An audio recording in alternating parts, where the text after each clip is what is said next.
अस्सलाम वालेकुम। उम्मीद है कि आप सब खैरियत से होंगे। तो ये कहानी है जिसका नाम है सदका। कहानी सुनने से पहले चैनल को लाइक और सब्सक्राइब करना मत भूलिएगा और बेल आइकन को ज़रूर दबाइएगा ताकि आने वाली मज़ीद इंटरेस्टिंग कहानियाँ सबसे पहले आप तक पहुँच सकें। शुक्रिया।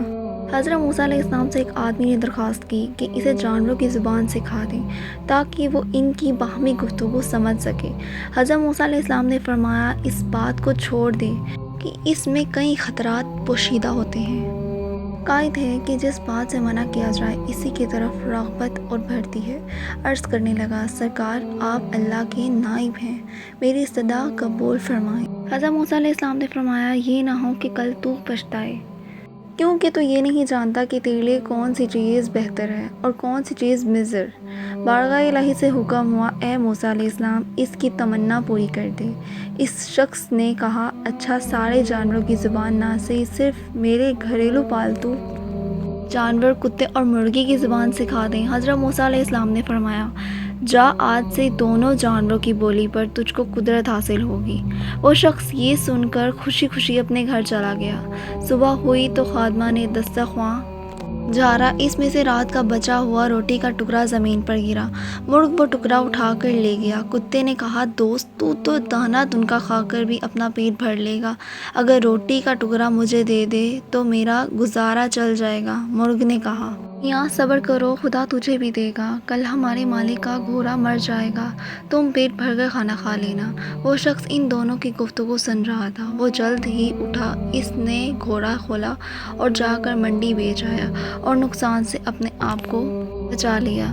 दूसरे दिन भी रोटी का टुकड़ा मुर्ग ले उड़ा। कुत्ते ने गुस्से में आकर मुर्ग से कहा, ए फरेबी, ये दरोग गोई कब तक चलेगी? तू झूठा है, अरे अंधे नजूमी, तू सच्चाई से महरूम है। मुर्ग ने जवाब दिया, वो घोड़ा दूसरी जगह मर गया, मालिक ने नुकसान से बचने के लिए घोड़ा बेच डाला था। फिक्र न कर, कल इसका ऊँट मर जाएगा और तू खूब पेट भर कर खाना खा लेना। ये सुनकर मालिक उठा और ऊँट भी बेच आया। इसी तरह इसने ऊँट के मरने के गम और नुकसान से अपनी जान बचा ली। दूसरे दिन फिर ऐसा वाक़या पेश आया तो कुत्ते ने मुर्ग से कहा, अरे कमबख्त, तू तो झूठों का बादशाह है, आखिर कब तक तू मुझे फ़रेब देता जाएगा?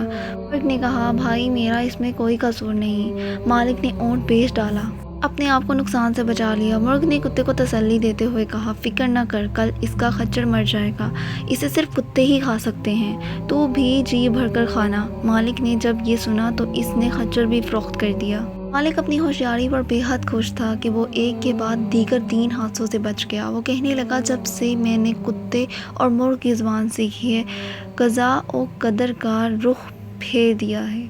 चौथे दिन कुत्ते ने मुर्ग से कहा, ए मुर्ग, तेरी वो पेशगोइयाँ क्या हुई? ये तेरी मकारी और झूठ कब तक चलेगा? मुर्ग ने कहा, तौबा तौबा, ये गैर मुमकिन है कि मैं या मेरा कोई हम जिन्स झूठ बोले।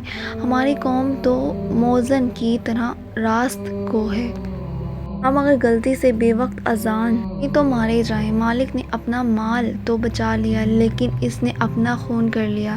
एक नुकसान 100 नुकसान को दफ़ा करता है। जिस्म और माल का नुकसान जान का सदका बन जाता है। बादशाहों की अदालत से सज़ा मिले तो माल का जुर्माना अदा करके जान बच जाती है, लेकिन क़ज़ाए इलाही की भेद से बेखबर होते हुए भी जो आदमी अपना माल बचाता है वो महज नादान है। अगर वही माल इस पर सदका हो जाता तो शायद इससे बला टल जाती। अब कल यकीनन मालिक खुद मर जाएगा, इसके वारिस इसकी वफ़ात पर गायें ज़िबा करेंगे, बस फिर हमारे वारे नहीं आ रहे हैं। घोड़े, ऊँट और खच्चर मौत इस नादान की जान का सदका था। वो माल के नुकसान से तो बच गया, लेकिन अपनी जान गंवा बैठा। मालिक मुर्ग की बातें गौर से सुन रहा था। जब इसने अपनी मौत की पेशगोई सुनी तो मारे खौफ के थर थर काँपने लगा। गिरता फिरता हज़रत मूसा अलैहिस्सलाम की बारगाह में हाजिर हुआ और रोते हुए अर्ज़ की कि ए खुदा के पैगम्बर, मेरी दस्तगीरी फरमाएं। हज़रत मूसा अलैहिस्सलाम ने बात सुनी तो फरमाया, मैंने तुम्हें कहा था इस हवस को छोड़ दे, क्योंकि इसमें कई ख़तरात पोशीदा हैं। पर तू ना माना। ए अज़ीज़, अब तीर कमान से निकल चुका है, इसका लौट कर आना फितरत के ख़िलाफ़ है। अब मैं तेरे लिए सलामती मान की दुआ कर सकता हूँ। ये सुनकर इस नौजवान की तबीयत रफ्ता बिगड़ गई। وہ کیا کرنے لگا، یہ کیا اس کی موت کی علامت تھی؟ اس کو گھر لے جایا گیا، گھر پہنچتے ہی وہ مر گیا۔ اسی لیے کہتے ہیں کہ اللہ پاک جو کرتے ہیں بہتر کرتے ہیں۔ اگر اس انسان کو جانوروں کی بولی سمجھ نہ آتی تو وہ جانور اس کی جان کا صدقہ ہوتے، پر ایسا نہ ہو پایا۔ اس لیے ہم جیسے ہیں، جتنے ہیں، اسی میں اللہ پاک کا شکر ادا کرنا چاہیے، مزید ہونے کا لالچ نہیں کرنا چاہیے۔ ویڈیو کیسی لگی کمنٹ کر کے بتائیے گا۔ اسی کے ساتھ مجھے دیں اجازت، ملتے ہیں اگلی اچھی کہانی کے ساتھ۔ اللہ حافظ۔